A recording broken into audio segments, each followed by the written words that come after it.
Hello, ladies and gentlemen. This is Preetha with 5 Minutes of Authenticity. If you have been following me in this space, I thank you. And if this is your first time here, welcome. We have been talking about authenticity in the month of April. And we started with kind of some basic definitions on what authenticity is. And then we went on to understand when and why does it come under pressure. And why does becoming and being real is hard? Why is it hard? What are the circumstances where we feel that difficulty? And then finally, we also spoke about the discomfort of authenticity. When we go through all of the hurdles and we are being authentic, it is still a very messy process.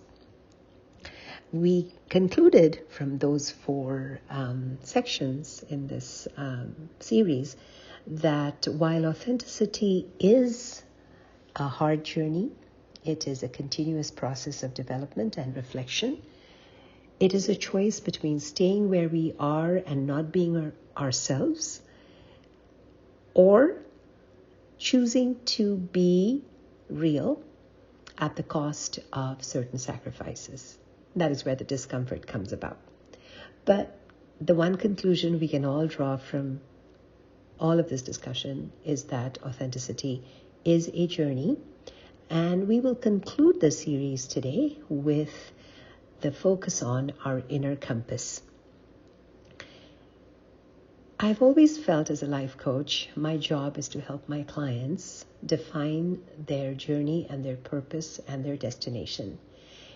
And so with that thought in mind, each and every one of us has an inner compass that is very exclusive to who we are, which enables our authentic living, which enables us to journey to that place of authentic living and creating space for ourselves and those around us to make this transition gradual, intentional, mindful, and of course, progressive, right? And of course, there might be times where we take 2 steps back to move 4 steps ahead, and we give ourselves the grace to do so. Now, how does this inner compass work? An inner compass is basically something that is intangible within us, but it helps us align with our values, our purpose, and our intuition. Once those 3 aspects within ourselves are in alignment, we feel a sense of equilibrium, if you will, and we know we are proceeding in the right path. Now, how do we continue to tune into this compass? It could be something like as simple as a daily check-in. Maybe, what is the one thing that I can do this morning? Or what is the one thing that I can do this week that reflects my values? How do I feel more connected to who I am inside?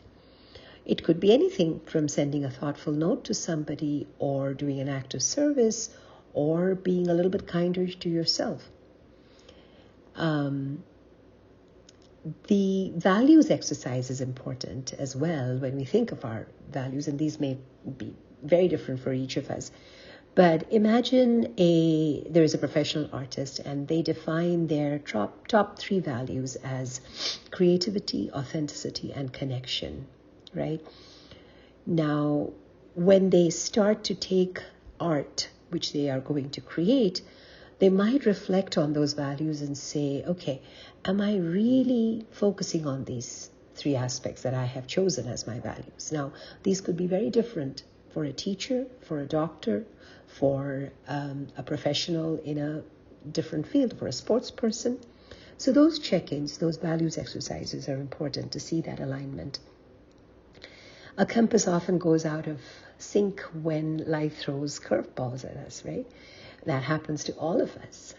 We decide to proceed along a week in a certain path, but it doesn't go that way. So acknowledging that, knowing that, okay, this is a curveball, but I got this. Going back to that compass and saying, okay, where do I need to pivot? What do I need to change? And finally, trusting the process and trusting oneself and knowing this is my path and I've got this.